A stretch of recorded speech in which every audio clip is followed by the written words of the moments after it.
Hello and welcome. Today we're going to be talking about why I believe that multiple sclerosis is caused by parasites. A lot of people ask me that question, and there's a lot of compelling evidence, and I'm going to reveal that compelling evidence. And I really hope that you share this with your practitioners because we have to help them to see all the evidence that's out there that we know what causes multiple sclerosis and other chronic diseases, and then they can help treat the cause.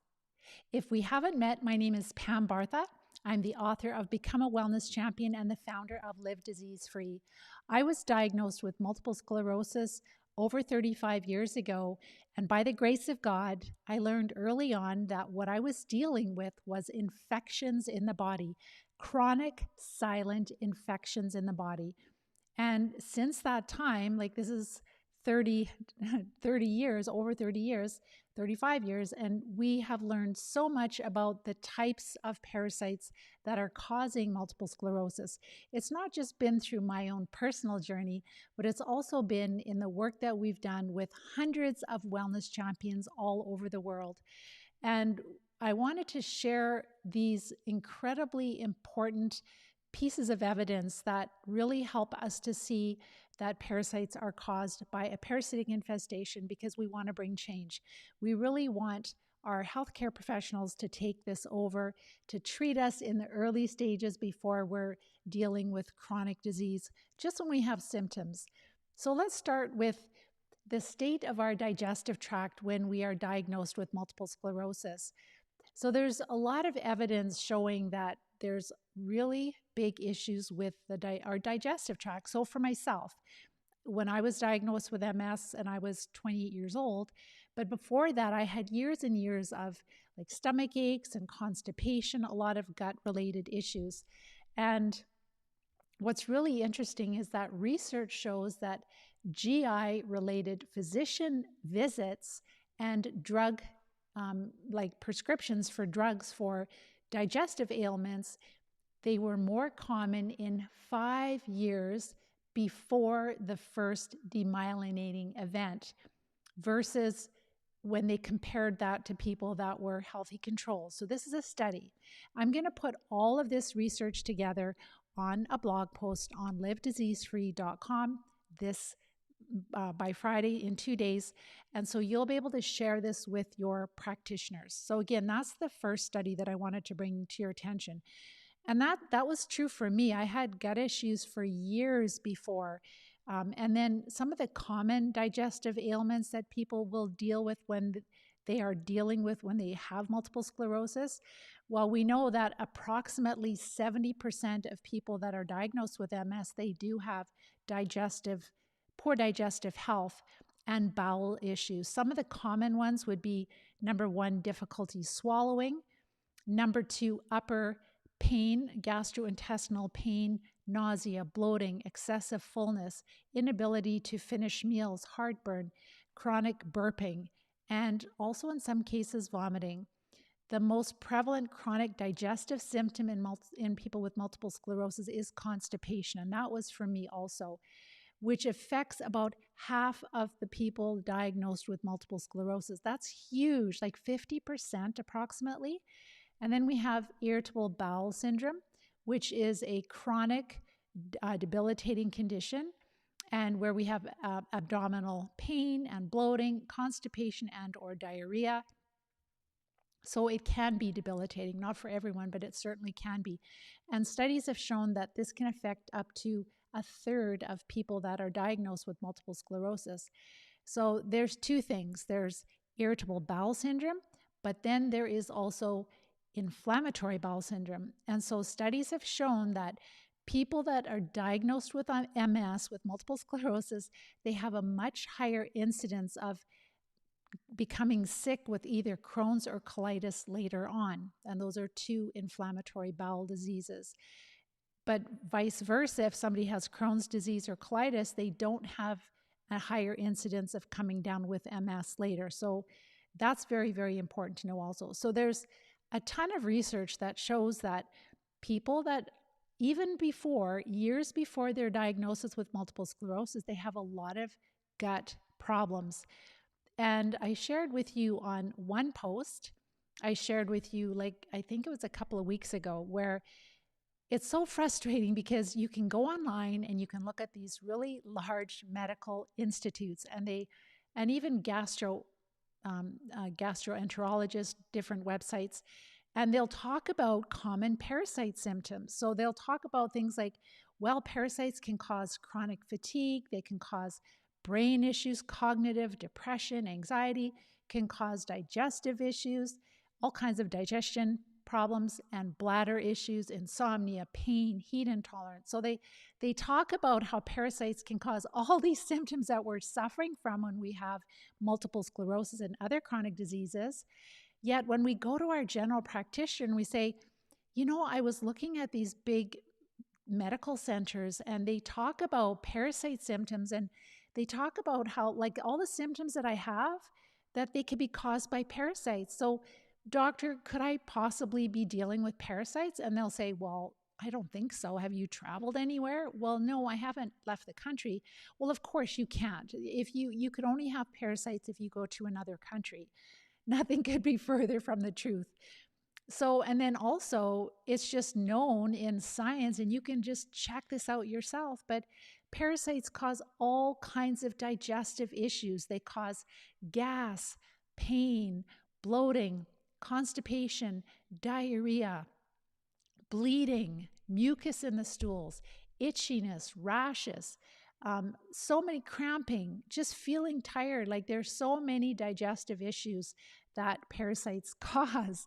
It's kind of like, well, if they cause all those symptoms and I have them, then, and we know that parasites are in our environment because we treat our animals for parasites. They're in our soil, in our water, they're in our pets, they're on our produce.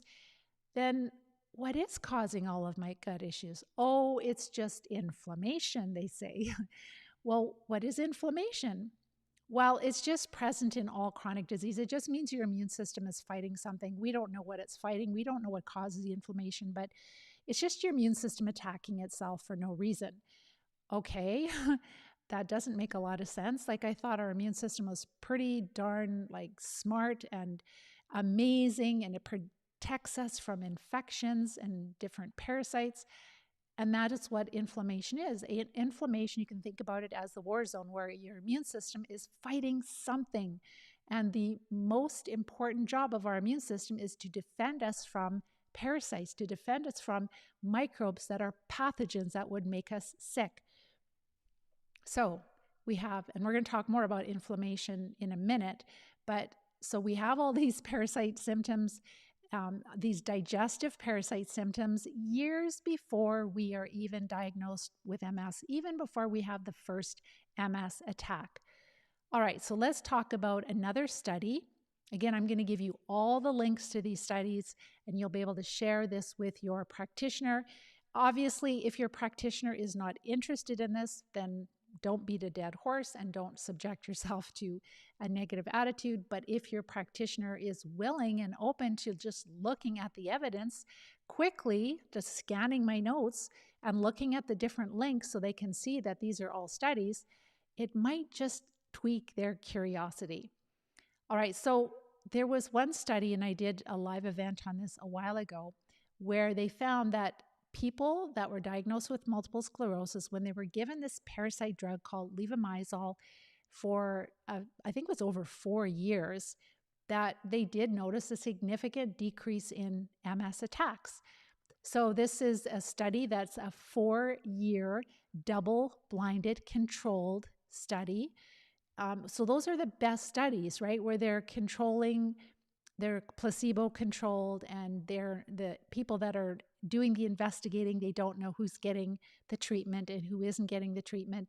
So they had 41 patients that had multiple sclerosis, and this was over 4 years, double blind, and they gave some of the participants received this parasite drug, levomizole, and some of them did not receive. They got a sugar pill. And so I just wanted to share with you the results. So they were, of course, randomized, and the people that were administering the placebo or the parasite drug, they didn't know who was getting which participants were getting the placebo or the drug. And it was really quite dramatic, the changes. So of the group treated with levomizole, so that's the parasite drug, 8 patients presented with an attack with an MS exacerbation during the 4-year period, where 14 did not have an MS attack. So like double of the numbers that did not have an attack versus people that did have an attack. All right. So if they were on the drug, they had like 50% less chance of having an MS attack. And then if they looked at the group treated with a placebo, they had 14 subjects. Let me backtrack for a minute. So of the group treated with the MS drug, so 8 of those patients, they did have an attack within 4 years, and 14 did not. Okay, so double the number of participants did not have an attack while taking this parasite drug. And then if you look at the placebo group, the people that got the sugar pill, 14 subjects had an MS attack during the 4 years, and 5 people did not. So 75% of the people did have an attack, and 5 people did not, approximately. Those were on, so a large number of people that were receiving the placebo, they did have an MS attack, whereas the people that had the parasite drug, a very significant decrease in attacks, like by 50%. So the difference was statistically significant.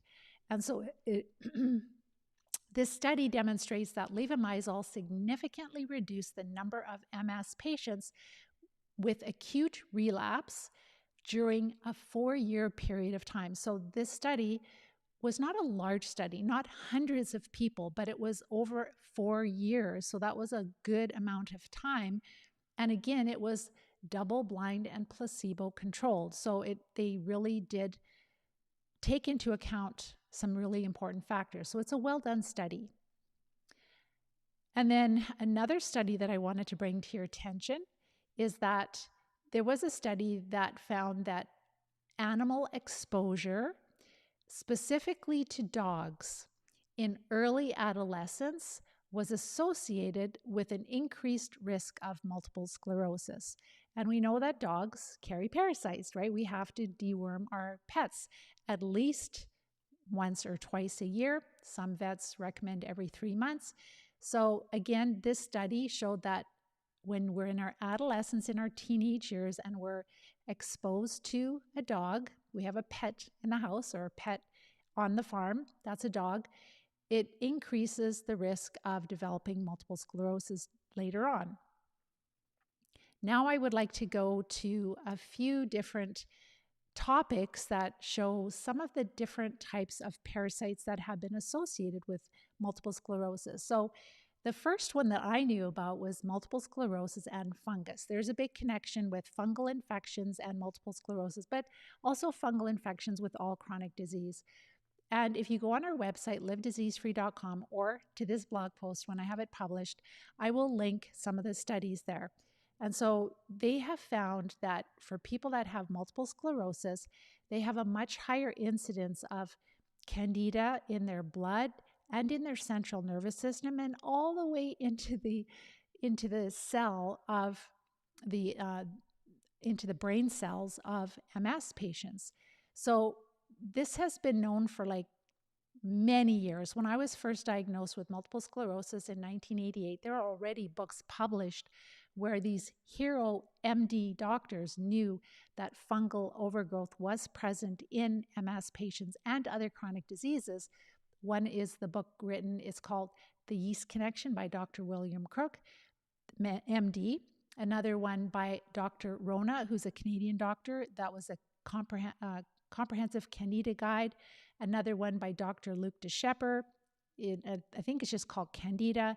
And then another book by Dr. Orion Truss called The Missing Diagnosis. So those were 4 books that I got my hands on over like close to 40 years ago. And they knew that fungus was a problem in people with multiple sclerosis, but other diseases also. So that is something that we need to treat if we have fungal overgrowth. The next type of infection where there's a really significant history of research is the link between MS and Lyme disease, or we'll just say Borrelia, because Lyme disease is technically a group of vector-borne infections. We get them through biting insects. They travel together, so it's not just Borrelia.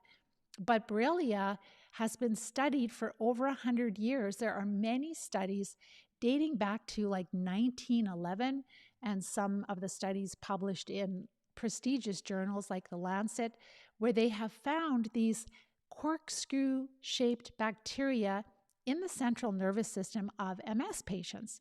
And they even talked about it in Time magazine, I believe, in 1957, and they really felt that this spirochete was causing multiple sclerosis because it's very similar to another type of bacteria, which is syphilis, and that is a corkscrew type bacteria. It looks like a corkscrew.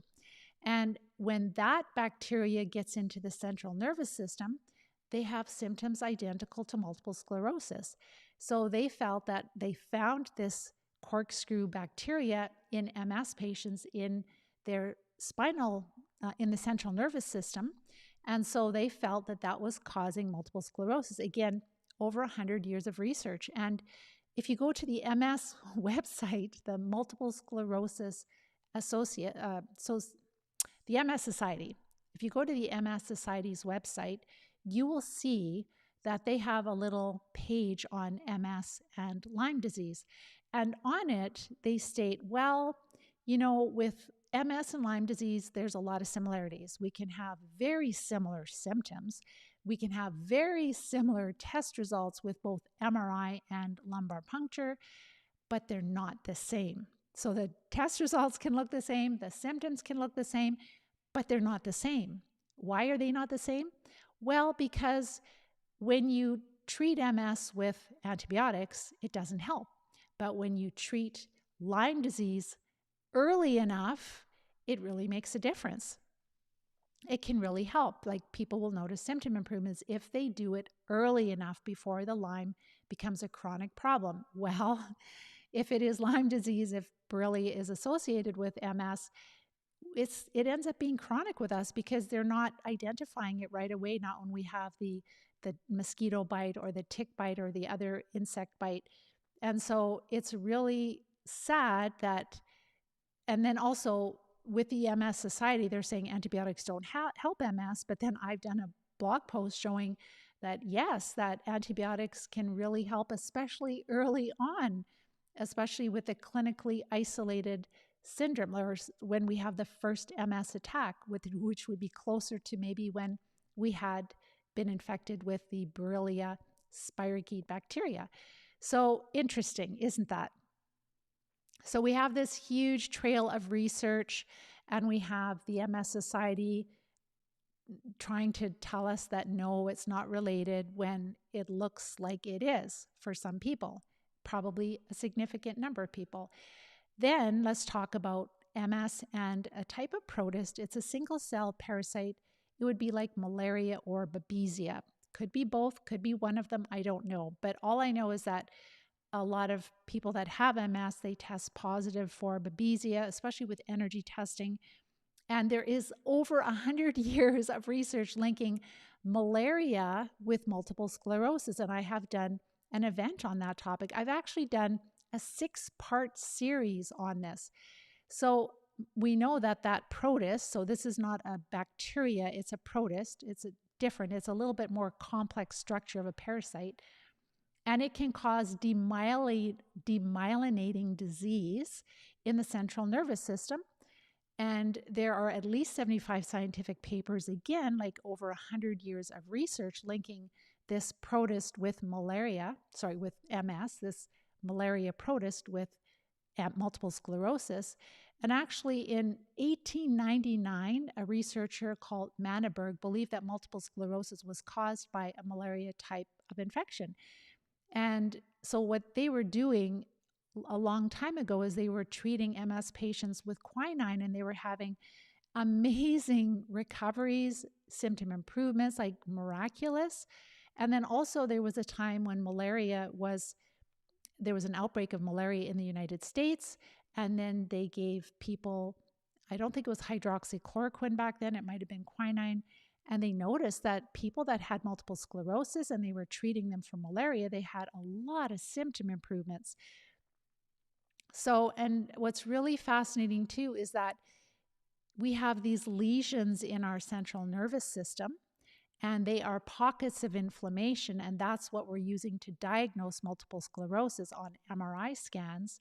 But what's interesting about those lesions is that there's a little blood vessel in the center of each of these lesions. And back in the late 1800s, early 1900s, these researchers, they believed that MS was more like a blood vessel disease where something was affecting the very small blood vessels and causing them to rupture, and maybe in other parts of the body, but also in the brain and in the central nervous system, causing these lesions where the components of the small capillary would just burst open into the brain and cause this lesion where the immune system is like, oh my gosh, what's happening here? All this stuff is coming in to the brain, which is not supposed to.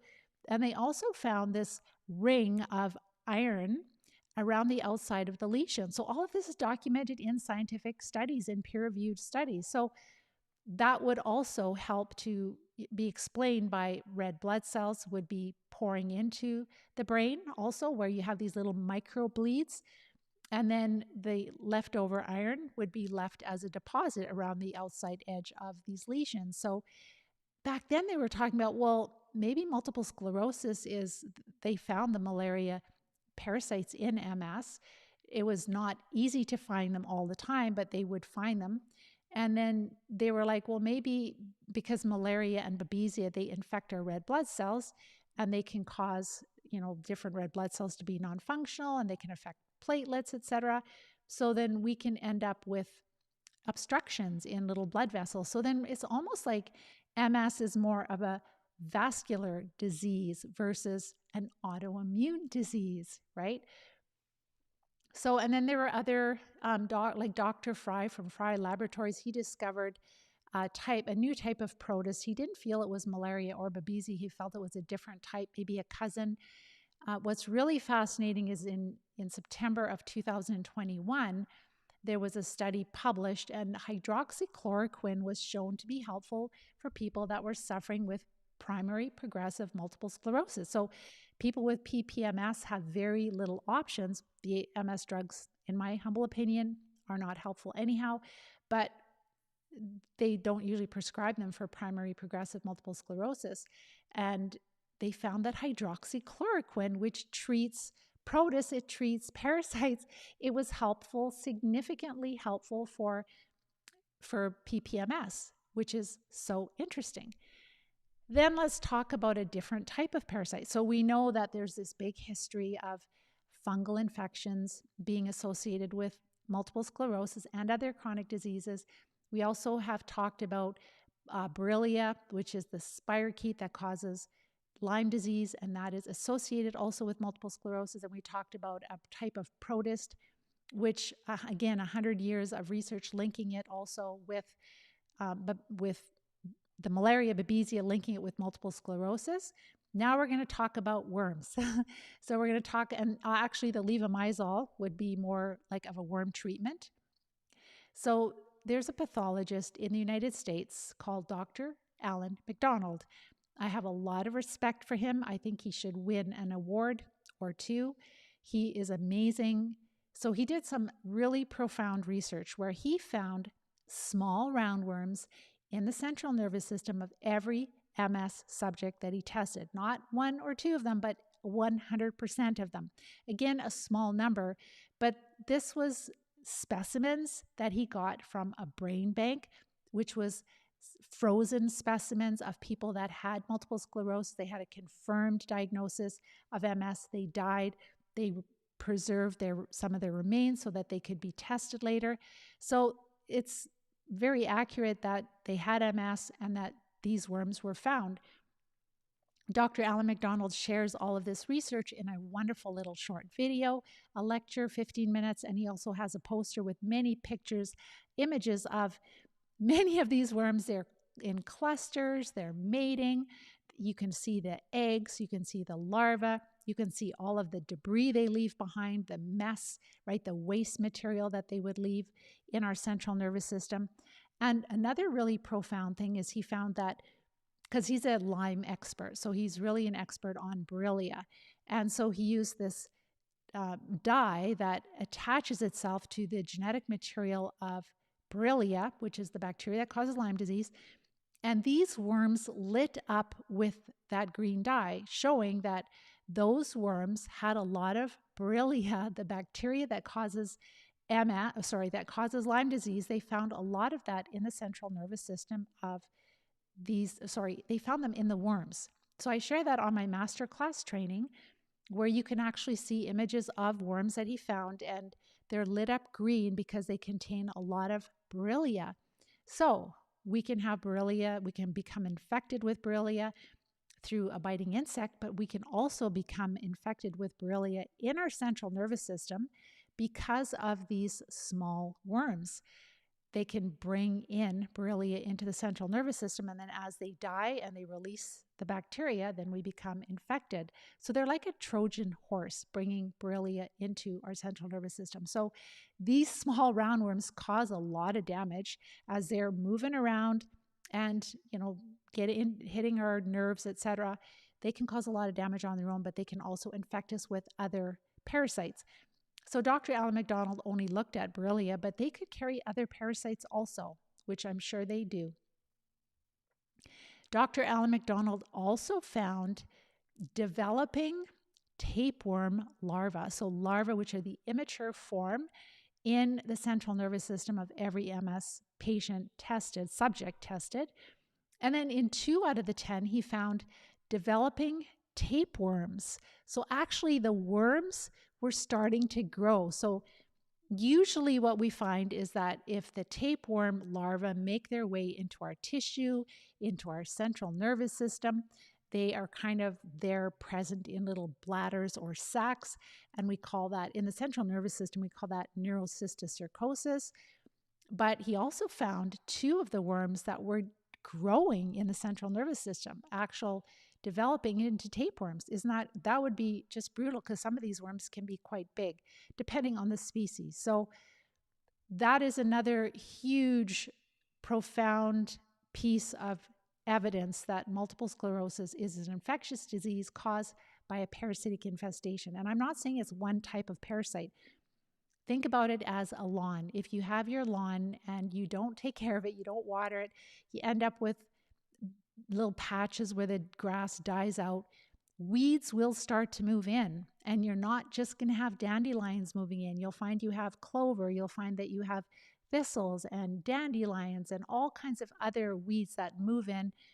And so the lawn would be really out of balance. It would have too many different types of weeds and not enough grass. And that's exactly what happens inside of us. So for myself, I was on a lot of antibiotics in the past as a child, especially for acne. I was on months of tetracycline.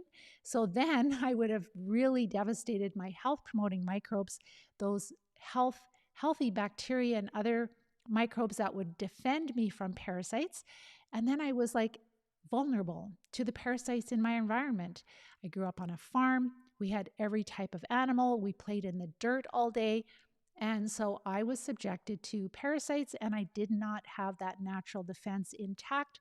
And so I ended up with a parasitic infestation. It started with the gut issues, right? That's where they first established themselves. And that's why we end up with so many gut issues before our first MS attack.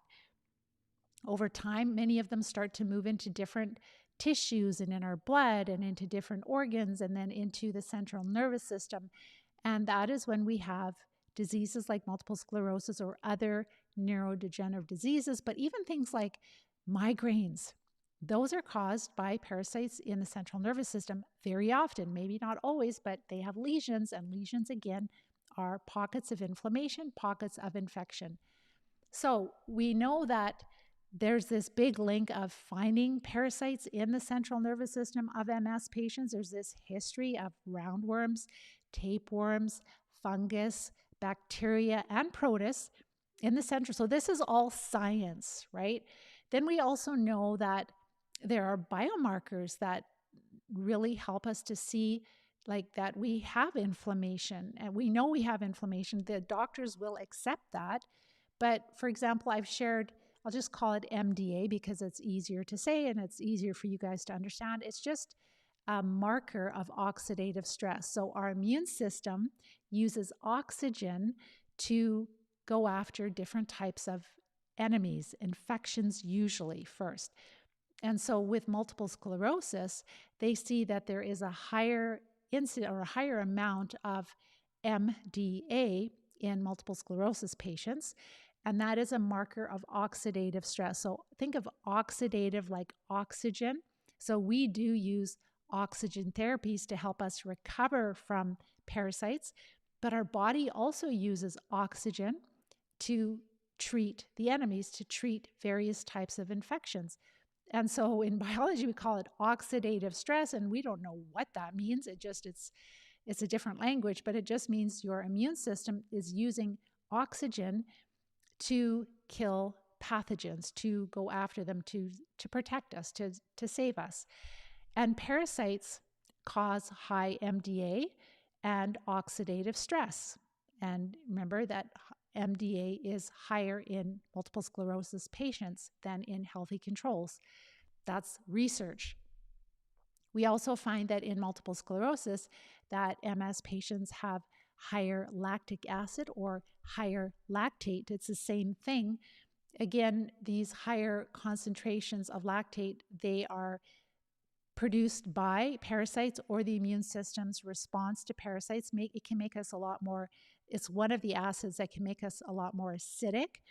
And then our body is trying to buffer that acid. So it's burning up minerals and we become deficient in minerals. And it's part of the reason which makes us acidic when we are dealing with chronic diseases. And so that is a direct consequence of parasites. And is also linked, higher lactate or lactic acid is also linked with the progression and disability of multiple sclerosis. So the higher the lactate, the higher the progression and disability of multiple sclerosis. So then we also see another completely separate point is that multiple sclerosis is linked with a higher risk of cardiovascular disease. So the experts that are in charge of diagnosing and treating multiple sclerosis, they're like, no, no, no. MS is solely an autoimmune disease where your immune system is going after your nerve cells. And that's all that it is. It's just your immune system has gone awry and it's just attacking your nerve tissue for no reason. But then you look at all of these other biomarkers and all of these other things that are going on with our gut. And you're wondering, like, why are these experts, these so-called experts, this panel who dictates how we treat MS, why aren't they interested in any of this research that I'm sharing with you? It's like a mountain of research. It's like over 100 years of research, especially with things like Borrelia or a bacteria that's a corkscrew type bacteria, and a protist like malaria, fungus, right? And then the work of Dr. Allen. Why are they ignoring all of that? Well, look at the last 2 pages of the McDonald criteria, the 2017 McDonald criteria. And that criteria that we use to diagnose and treat multiple sclerosis, it is all funded by the companies that sell the disease-modifying immunosuppressive drugs. So they don't want us to treat parasites because then we wouldn't need to suppress our immune system if we treated parasites, right? Because the immune system is not the problem, the parasites are the problem. So we have a really big issue. Okay, I'm not done with all the evidence yet. Let's carry on. I kind of got a little sidetracked there. But they're finding that with MS, like, why do they have higher cardiovascular issues than healthy controls? So this would be heart attack, stroke, and heart failure. Well, we know that like Borrelia can cause Lyme carditis. We know that these different protists are going to affect our red blood cells and our platelets and can really cause all kinds of heart issues. They can cause inflammation in our blood vessels, right? Narrowing of the blood vessels, which has been helped potentially. I don't know. It hasn't been long-term help with CCSVI. We're just ignoring all of that. We're just completely ignoring the microbleeds of these capillaries that are breaking and bleeding. Why are they breaking and bleeding? Our immune system isn't attacking blood vessels. It's supposed to be only attacking the nerve tissue. So we need to start asking questions. We need to start sharing this, print it off and just say, did you know, doctor, this, and this point? Like maybe if you're the expert at multiple sclerosis, maybe you should start looking into this. But of course, we do it in a very kind and humble way, sharing this with our doctors and just, understanding that if you go to school for 10 years and you learn a certain way of thinking, you're going to think that way. And it doesn't matter what anybody says. You're told that you're the expert. This is the only way. And it's the most accepted thing in the whole world. Then you believe it. For most people, they believe it. So, low carb diet really helps multiple sclerosis. And I shared in a live event how the preferred source of energy for parasites is, taking a wild guess, carbohydrates and simple sugar. So that's what the science is showing us. And when our students go on a low carb diet, I'm going to share some successes of, we had our live call yesterday, so I'll just share a few, but it's just remarkable how quickly people notice symptom improvement. So when you are infested with parasites and you decrease their favorite food, the best source of their energy, they're not going to have as much energy. They're going to be more quiet. You're going to subdue them a little bit. They're not going to die because you'll still have a blood sugar level that will keep them alive, but they're not going to be as active and having as much fun inside of us. So we're going to notice less inflammation. Our immune system doesn't have to work as hard. We notice some immune modulation naturally. So that's very exciting. And then I also wanted to share too that we have lots of pictures that our students that have multiple sclerosis but other chronic diseases, they're passing a lot of worms. They're not just passing roundworms and tapeworms, but also flukes, liver flukes, blood flukes, intestinal flukes. And then we can't see the bacteria and the protists, they're too small, but people are responding to different treatments that would treat them. So that is huge. So we've got the documents of pictures. You can go on our website, livediseasefree.com. You can do multiple sclerosis and roundworms. You can do multiple sclerosis and flukes, or just do a Google search of live disease free and flukes, live disease free, large roundworms. You're going to see pictures of what our students have been passing. And that really helps you to understand that we've got the science, and then we've got visual pictures, and then we have the successes of the students. So the first one I wanted to share with you, she doesn't even have multiple sclerosis. She has, I'm going to go to your questions in a couple of minutes, but this student is recovering from arthritis. So it doesn't matter what disease it is, they're all caused by different infections. And this includes cancer, heart disease, autoimmune diseases, etc. So this student is following the diet, the Live Disease-Free diet, and she said, I'm actually doing more gardening and I'm starting to go on walks. My right hand, thumb, index, middle finger, they're still numb and they're definitely gaining ability to move. My paralyzed index finger also. So it's just the start, right? She's just starting the diet, she's decreasing the carbs, and she's already noticing significant improvement in her mobility. And this is somebody who has arthritis, not multiple sclerosis. And then this is another student that started less than 1 week ago, a healthcare professional actually that has multiple sclerosis and has tried many things to get well, and nothing has really worked. Nothing has worked, period, I should say. And this student said, just less than 1 week, it's only been a few days and I'm polishing up my diet, but I am less stiff and reduced tingling in my right hand. That's huge. That is more than a lot of medications, than I would say that virtually most of the medications can offer people.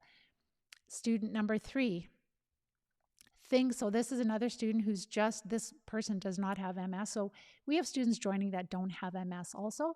So this person was really struggling with his health, and like it's a pre-diagnosis where you have a lot of these horrible symptoms, and he just can't find a practitioner that will help him. So he started with a diet, and he shared things are actually going really well. I'm following the diet 100% correctly, and I have made major improvements to the point that I have been able to skateboard again, even though my balance and my strength are not perfect. My body is much more able to heal, and the worms seem very inhibited. So, again, he's making them more quiet. This next student shared, so this is somebody who's just starting the diet also. You are absolutely right, Pam, about the tweaks in my diet. Shooting for 30 to 35 total grams of carbs daily has been a game changer for me. So that's total grams of carbs daily, not net, but total. I've been seeing a difference in lower or less inflammation. So he shared my energy has improved compared to what it used to be. My mobility has slightly improved. I'm able to walk longer and I feel better, and my brain is more clear. I'm able to drive better. I can lift up my foot higher, and I have movement in my right hand, which is improving. So this is just not even perfecting the diet with these students that I just shared. It's just people that are starting to learn the diet. So it could be like 1 to 2 weeks of changing the diet. Now, this next student, I shared her success in a video last week on our website and on Live Disease Free YouTube channel and on Rumble. So if you can't find us if we ever end up getting censored, you can always find us on Rumble also. But this student is Leslie, and she was, before she had multiple sclerosis, she was a ICU and trauma nurse. And when she joined the program, like, she had a history of terrible attacks where the left side of her body had been paralyzed. She was numb from the neck down. She had all kinds of horrible, like, heart palpitations and a lot of pain, neuropathy. Like, water, just showering with the water that wasn't hot would give her terrible, terrible sensations of pain. She felt like she was suffocating because she could hardly breathe because she was numb. And she had all of these symptoms and more. And 3 treatment cycles later of treating parasites, and she has a jar of worms to show what she's been passing. Now she can ride her bike. She can jump on the trampoline. She can play with her kids. She also can handle the heat. So she's having tea. It's summertime here in Canada, and she can sit in the heat and have tea with her friends and not be bothered by the heat. So that's another thing that parasites cause, heat sensitivity. And she's going back to work. And that's just 3 treatment cycles. So basically about 3 months, maybe a little bit more of treating. And she's at this place. She's not done treating yet. She has a tiny little bit of, she shared, fast forward to my 3rd parasite treatment. Now I have almost 0 symptoms. I only have a slight tingle in my hands, and I'm working out again, and I'm going back to work. That's a huge change. So we have many students that have recovered from multiple sclerosis, and it's been, 6 to 8 years now that they have recovered from MS. So it's not like something that just happens and then people get relapses. For me, it's been 35 years. But for some of my students that I've worked with, it's been, getting to, 6 to 8 years or longer. So I'm going to go to your questions if you have any questions. So I hope that this helps you. I'm putting together this blog post. It will be an article on my website, so that when you're having discussions with open-minded practitioners, this can be integrative practitioners also. I want to just concisely kind of make a summary of the different types of infections that have been linked with multiple sclerosis, and then they can go deeper.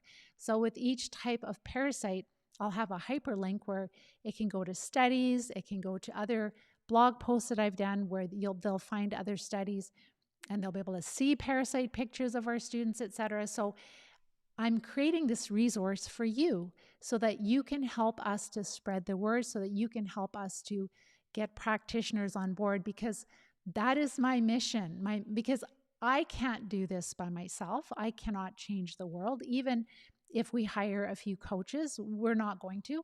What we need to do is we need to equip our practitioners so that they can treat early before we end up with chronic disease, and then we can just get on with our life. It's going to save a lot of money for the healthcare system. It is the way we have to move forward. So that's what we want to do, is we want to put this back in the hands of our amazing healthcare professionals that really do care, but they haven't been trained in this at all. All right, let's go here. So Erica, hello, you're so incredibly welcome. And Ricky, now all the events prior to 2016 diagnosis really makes sense now. I'm so happy that that really helps to make sense of what you're dealing with, that there is a known cause. It's not a mystery. It's something you can treat. And I'm not going to leave you hanging. I will give you a summary of the steps to recover in a moment here. I'm just going to answer a few questions.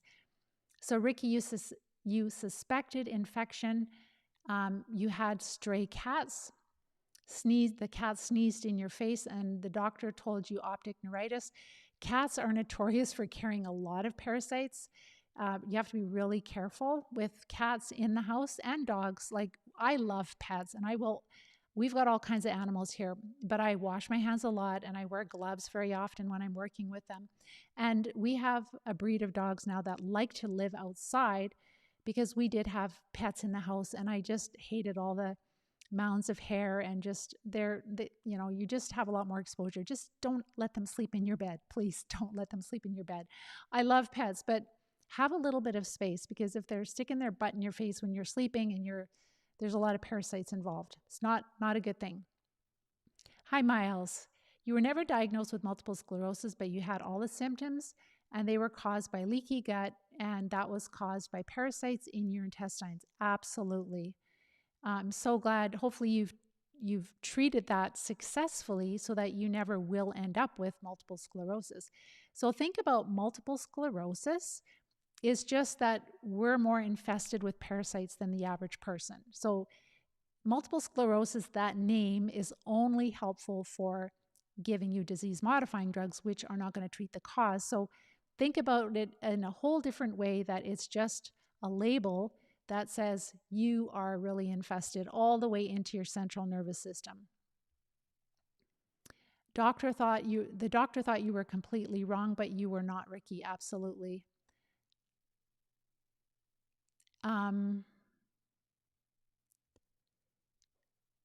You got conjunctivitis when I think your Shih Tzu dog sneezed in your face. Yeah, it totally, absolutely can happen. Absolutely. So interesting about having a pet dog in adolescence. Yes, I grew up on a farm and we had everything. We had bunnies and we had turkeys and chickens, and we helped in the pig barn, and we had at least a dog all the time, one dog. Not really horses. Cows weren't very friendly, but bunnies and cats outside, and a dog for sure. And we grew up on the farm. We were out in the dirt all the time. We were playing, right? And that's healthy. But I was on more antibiotics than all 6 children. I think I was the only one that was on acne medication for months, the tetracycline, which is a broad spectrum antibiotic. That was really a big difference between myself and my siblings. So, Ricky, yep, the parasites appear to slowly consume the subject patient, which is why early detection and treatment is critical. And that's why our doctors need to be able to recognize this. So if you go into the doctor and you say, I've been really constipated lately and I've been really tired, more tired than normal, and I'm starting to develop allergies, and the doctor would go, oh, it sounds like you've got parasites. We need to do a parasite cleanse. And we don't have good tests, but maybe we could do some energy testing, or maybe we can just start with roundworms, or maybe a well-rounded parasite treatment, because at that point, we wouldn't have them in the central nervous system, so we could use more gentle parasite drugs that do not work systemically, that are not metabolized by our liver, because they would be more in the gut. The key is to catch them early. Early intervention is so important. Jill, you did ivermectin for 6 months and it didn't help any. And just know that could be that it's just not the right parasite treatment for you. So ivermectin will only treat specific types of parasites. And if you don't have that specific type of parasite, and if you don't use the right dosage, it's not going to really do anything. So with our students that are recovering from disease and from parasitic infestations, they usually test well for 3 to 5 parasite drugs at a time. So for example, if they test well for ivermectin, they usually test well for albendazole, and they take the two together, and that's a better killing effect. So just that's why it's so important. You need to work with someone, Jill. You need to work with somebody who has experience so that you're using the right treatments at the right dosages. And also, the parasite drugs on their own are not enough. We use oxygen therapies and we use herbs and the parasite drugs together, and that's a successful prep phase with the diet and supporting the body, and then we end up having success. Definitely vascular, absolutely, Emma. That's a really big part of it, and it's completely overlooked by this expert of panels. It's just incredible. And there's this video that I want to share, and I'll probably share it on, maybe I can share it on YouTube and on Facebook, but where they're having this discussion, I think they're neurologists, and they're like, oh, it's an autoimmune disease. And then the other one steps in, we can't call it an autoimmune disease because we've never found the auto antigen and it's like, what? You're calling it autoimmune disease and you've never proven an auto antigen, like that there's something from the body that our immune system is attacking itself? Like the deeper you go into this, the more you see how nuts it is, how crazy it is, how unscientific it is. So George, how do we treat these parasites? So number one, follow the Live Disease-Free diet. You'll find the guidelines on our website. Go low carb. You'll start to feel a lot better. Under research in the main tab, you'll see that you click on that research tab and you'll see the Live Disease-Free diet guidelines. And watch the videos. You'll see what I eat for breakfast, dinner, and supper, how important it is to get the carbs low. You'll start feeling a lot better. And then you're going to start supporting the body. You want to have daily bowel movements before you start treating. You want to be sleeping at least 8 hours per night before you start treating. And then take care of things like mold in your environment, and also decrease the wireless radiation, the EMF and RF radiation, so that you're taking some of the pressure off your immune system, right? With all of that pressure removed, you're going to notice less inflammation, more symptom improvements. Then you're ready to start treating. So then we can start to use oxygen therapies. We can start to use herbs as we are finding practitioners to write prescriptions for us, to do the energy testing to see which treatments work best for us. And then the students that work with me, I help them because most of the doctors, unfortunately at this time, they don't have a lot of experience with the parasite drugs. I've studied under different doctors, worked with pharmacies, and so I'm educational, helping students to work with their practitioners in a way that they actually get really good results. Because otherwise, if you take a parasite drug, like one parasite drug for 3 days at half the optimal dose, you'll be like, that didn't do anything. But if you're using it for 10 to 14 days at an optimal dose and you're combining it with other parasite drugs that you need, that's when it helps. And also we're doing oxygen enemas, oxidizing agent enemas. I can't talk about the name here, but you can find more information on our website, using oxygen to treat parasites, or I think that's what it's called. And you can learn there about that agent, but I can't talk about it here or it will be censored. So we first get ready to treat. We're feeling a lot better. Then we start treating, and we're using a layering of therapies where we're using not just parasite drugs. They're not a magic cure. Using parasite drugs, oxygen therapies, and also herbs.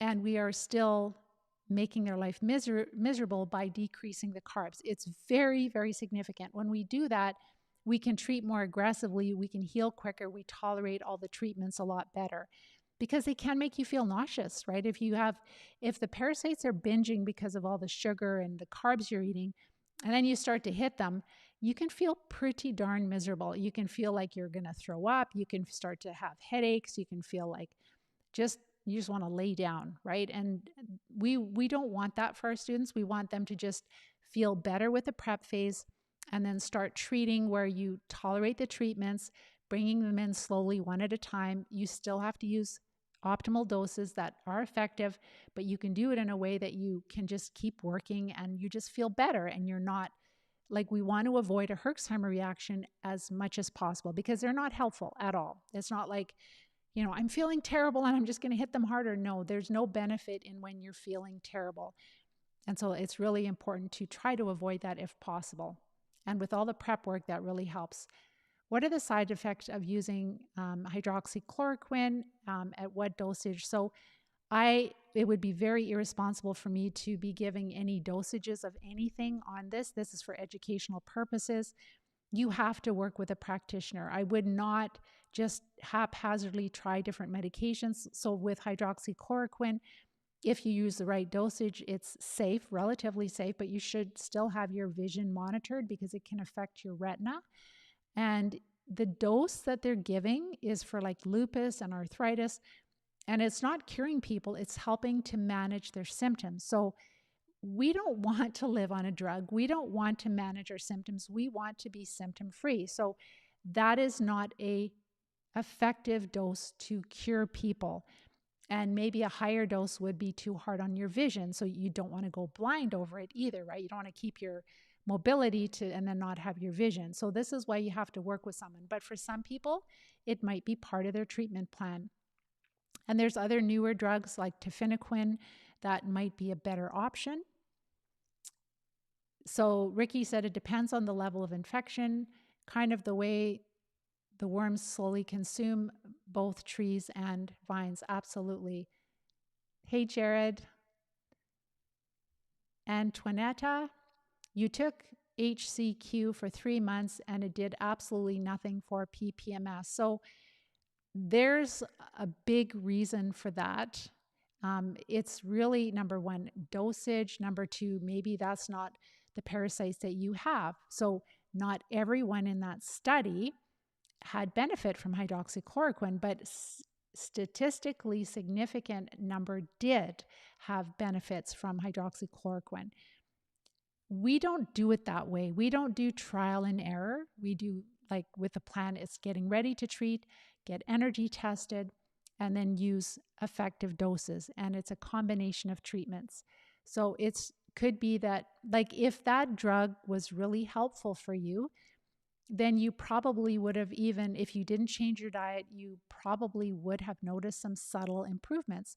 So that might not be the most important drug for you. Remember, I said that it's not just protists or bacteria or roundworms that cause multiple sclerosis. I wish it was just one. That would be so easy. We could write a book and cure the world of MS. It's not that easy. You're very welcome, Jared. Hello. Ricky, again, PPMS is reached obviously once the parasites are substantially consumed, substantial portions of the nerves, yes.